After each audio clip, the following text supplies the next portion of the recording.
नमाज रोज़ा इस तरह से अदा करो कि इसके साथ साथ घर का भी पूरा हक अदा होता रहे।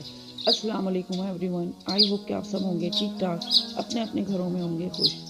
आज की वीडियो आपके साथ शेयर करने लगी हूँ अपनी डेली रूटीन, और साथ साथ इंशाल्लाह ताला हम लोग इस्तिग़फ़ार के ऊपर भी बात करेंगे, जिसकी तस्बीह के मुतालिक भी बात करेंगे कि घर के काम काज के साथ साथ ज़िक्र और तस्बीह का भी एहतमाम करते रहें। क्योंकि देखें, यहाँ पे ये भी कहा जाता है कि जो घर का काम आप कर रहे हैं ये भी आपके लिए सवाब का काम है। हाँ, घर के कामों में इतनी भी मशगूल ना हो जाएं कि दीन को छोड़ दें, और दीन के कामों में भी इस तरह से ना लग जाएं कि आपका घर जो इग्नोर हो जाए, बल्कि एतदाल से काम लें कि दीन के ज़रूरी काम भी अदा होते रहें और घर का काम भी आपकी निगाहों के सामने चलता रहे। ये चीज़ जो होती है ना, तस्बीह और नफलों में मशगूल होकर घर के कामों को बिल्कुल छोड़ दिया जाए, और अल्लाह अल्लाह तो घर के काम करते हुए भी हो सकता है। ये क्या ज़रूरी है कि तस्बीह और मुसल्लह के साथ ये बार बार बैठे जाएं और जिक्र किए जाएं, और आपका घर जो है मुकम्मल तौर पे इग्नोर हो रहा है, आपके घर का माहौल अजीब होता जा रहा है, सब लोग जो है ना आपको सिर्फ ये कह रहे हैं कि आप तो कोई काम ही नहीं करती। नहीं, ऐसा कुछ भी नहीं है। ज़बान को खुदा की याद से हर वक्त तर रखना चाहिए, ये हदीस में आया है।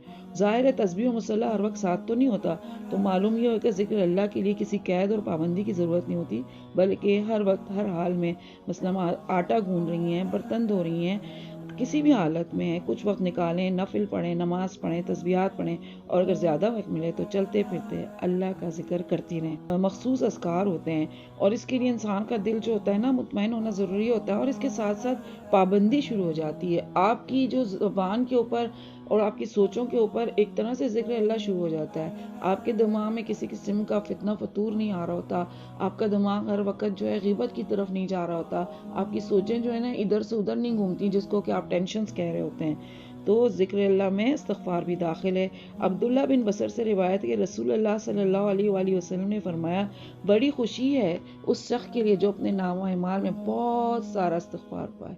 यहाँ पे एक और भी रिवायत बताती चलूँ कि रसूलुल्लाह सल्लल्लाहु अलैहि वसल्लम ने फरमाया, जो शख्स इस्तिग़फ़ार को लाजिम कर ले, इसके लिए अल्लाह ताला हर तंगी से निजात की सबील और हर गम और फिक्र से कुशादगी करेंगे, और उसको ऐसी जगह से रोज़ी पहुँचाते हैं जहाँ से उसको गुमान भी नहीं होता।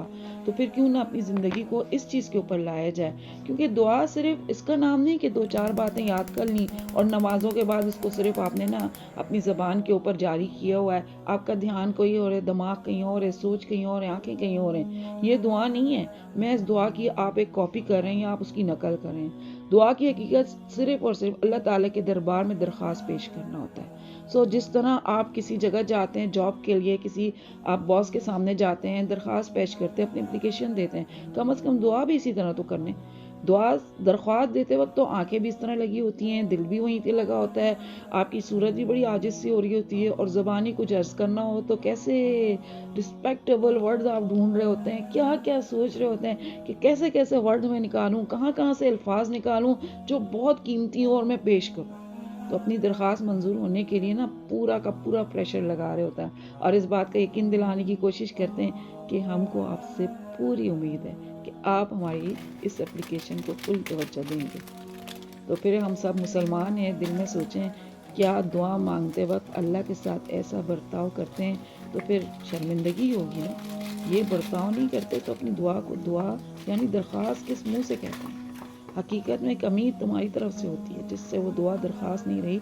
जब दुआ की हकीकत मालूम हो गई होगी तो फिर पता चलेगा कि दुआ कैसे की जाती है, और फिर उसमें कैसे कैसे बरकतें आती हैं। तो वह दुनिया में ना हमारे लिए बड़ी इस्लाह वाली चीज़ें मौजूद हैं। कितनी करें, कब करें, कैसे करें, ये सब चीज़ें तो बता दी गई हैं। चलते फिरते करें, ज़रूरी नहीं है तस्बीह पकड़ के स्टार्ट हो जाएं, ज़रूरी नहीं है कि मुसल्ले पे बैठे हुए हैं, नमाज है, प्रे मेट आप लेके बैठे हुए हैं और आप वहाँ से उठ ही नहीं रहे, घर आपके इग्नोर ना। जी, ऐसा कुछ भी नहीं होता। आपको अपने लिए इस तरह के रास्ते, मतलब कि आपको अपनी ज़बान को तर्क करना है, चाहे दुरूद शरीफ हो, चाहे अस्तगफिरुल्लाह रब्बी मिन कुल्ली ज़ंबिन व अतूबु इलैहि। इन दो चीज़ों को जब आप पकड़ लेंगे ना तो आहिस्ता आहिस्ता आपका दिल खुद ब खुद नरम होगा, और ये कुदरती तौर पर अल्लाह पाक के पास आपकी अपील जाती रहेगी, आपके घर में खुद ब खुद इसकी रहमतें आती रहेंगी। और बड़े बड़े मेरिकल्स होते हैं लोगों के साथ। कैसे होते हैं? आहिस्ता आहिस्ता से होते हैं। ये नहीं होता कि हम कहते हैं ना जनाब कि हमने आज शुरू कर ली और आज ही इसके रिजल्ट मिल जाए, क्योंकि अल्लाह की मदद जो है ना हमेशा ऐसी नहीं होती कि आपके सामने खड़ा बड़ा सा पहाड़ अचानक रास्ते से हट जाए। اللہ کی مدد بعض اوقات ایسی ہوتی ہے کہ پہاڑ آپ کے سامنے ہی کھڑا رہے گا، مگر آپ کو پہاڑ پر چڑھنے کی وہ طاقت دے دی جاتی ہے جو کہ آپ کے پاس نہیں تھی۔ اللہ کی مدد ایسی نہیں ہوتی کہ آپ کی مشکل سرے سے ہی ختم ہو جائے، بلکہ بعض اوقات ایسی ہوتی کہ مشکل وہیں کی وہیں رہتی ہے، مگر آپ کو اتنا اسٹرانگ کر دیا جاتا ہے کہ آپ کو مشکل محسوس ہی نہیں ہوتی۔ تو اس طرح سے استغفار کو اپنی زندگی کا حصہ بنائیں۔ جیسے جیسے میں آپ کے ساتھ یہ ویڈیوز شیئر کرتی جا رہی ہوں، مجھے بھی اندازہ ہو رہا ہے کہ کتنی قیمتی چیزیں جو ہمیں دی گئی ہیں۔ بہت ساری ویڈیوز ہیں میں نے جن میں آپ کے ساتھ بہت ساری سٹوریز بھی شیئر کی ہیں، ریئل لائف سٹوریز بھی شیئر کی ہیں۔ میری ریئل لائف میں بہت ساری چیزیں جو ہے نا دعاؤں سے ایسے جا کے قبولیت کی طرف گئی ہیں کہ میری سوچ بھی نہیں تھی۔ مستقل اللہ پاک سے مانگتے رہنا جی نا، میں کہتی ہوں کہ یہ بھی آپ کی کامیابی ہوتی ہے۔ جلد بازی کہیں نہ کیا کریں، رزلٹ ہمیں فوراً چاہیے ہوتا ہے۔ مسئلہ یہ ہے کہ ہمارے اندر جو ہے نا رزلٹ لینے والی جو چیز ہے، وہ جو چیز ہے ہمیں اپنی جلد بازی کی طرف لے جاتی ہے۔ یہ رزلٹ نہ لیں، آہستہ آہستہ اپنے آپ کو پختہ کریں۔ سورہ بقرہ کی آخری 2 آیات کے اوپر بھی میں نے آپ کے ساتھ ویڈیو شیئر کی تھی، اور واقعی میں کہتی ہوں کہ اپنی زندگی میں اس کو لازمی طور پہ ایڈ کریں۔ رات کے وقت آپ لازمی طور پہ اس کو پڑھیں۔ مطلب حدیث کا مفہوم ہے کہ دعا زمین اور آسمان کے درمیان رک جاتی ہے جب تک نبی صلی اللہ علیہ وسلم پر درود نہ بھیجا جائے۔ اس طرح درود اور استغفار مل کر نا ڈبل پاور بن جاتے ہیں۔ تو میں کہتی ہوں جب ڈبل پاور ہمارے پاس موجود ہے تو کیوں نہ ہم اپنی زندگی میں اس کو ایڈ کریں۔ آپ کو پتہ ہے کاؤنٹنگ تو آپ اس طرح کریں گے، کاؤنٹنگ کا تو آپ کو پتہ ہی نہیں چلے گا جب آپ مستقل اپنی زبان کے اوپر اس کو پکا کر لیں گے۔ کیونکہ زبان جب تر ہو گئی نا اس والی چیز سے، تو پھر آپ دیکھیں آپ کو پتہ بھی نہیں چلے گا، آپ کو ایسا لگے گا آپ کا دن جو ہے نا بیکار ہو رہا ہے اگر آپ نے کوئی چیز کو اس طرح سے نہیں کرتا۔ کیونکہ یہاں پہ ایک روایت ہے کہ استغفار کرتے وقت کسی لالچ کو ختم کرنا پڑے گا۔ زبان سے توبہ توبہ توبہ توبہ اس طرح نہیں ہوتا۔ آپ نے گھر چاہیے، اللہ میاں گھر چاہیے، مجھے استغفار پڑھ رہی ہوں اس کے لیے، یا اللہ مجھے گاڑی چاہیے گاڑی چاہیے، استغفار بھئی آپ کے لیے کس چیز میں کیا مصلحت ہے، کیا چیز آپ کے لیے بہتر ہے، وہ تو اللہ پاک جانتا ہے۔ جو آپ کی تقدیر میں لکھ دی گئی ہے آپ اس میں بہتری کے لیے دعا کریں کہ اللہ یہ جو چیز تو مجھے عطا فرما رہا ہے اس میں میرے لیے برکتیں عطا فرما، اس کے اندر میرے لیے بہتری عطا فرما، میں اس کو یوز کر سکوں۔ ایک چھوٹی سی غلطی ہے نا کہ آپ کے استغفار کو بے اثر بناتی ہے۔ استغفار پڑھتے ہیں لیکن پھر بھی زندگی نہیں بدلی، شاید صحیح طریقے سے نہیں پڑھ رہے، پھر یہ کہتے پھرتے ہیں کہ استغفار کا اثر کیوں نہیں ہو رہا۔ اللہ معاف کرنا چاہتا ہے لیکن ہم دل سے واپس آنے کو تیار نہیں ہوتے ہیں۔ یہاں پہ نا حضرت علی رضی اللہ تعالیٰ عنہ فرماتے ہیں کہ ارشاد فرمایا یا رسول اللہ صلی اللہ علیہ وسلم، جو آدمی تھوڑی سی روزی پر راضی ہو جاتا ہے اللہ تعالیٰ اس کے لیے تھوڑے سے عمل سے راضی ہو جاتا ہے۔ تو دیر کتنی لگتی ہے اس میں کہتی ہوں اگر آپ کی زبان تر ہونی شروع ہو جائے تو آپ کو پتہ بھی نہیں چلے گا کتنے سے ٹائم میں آپ نے اپنی اتنی بڑی عبادت کر لی ہے۔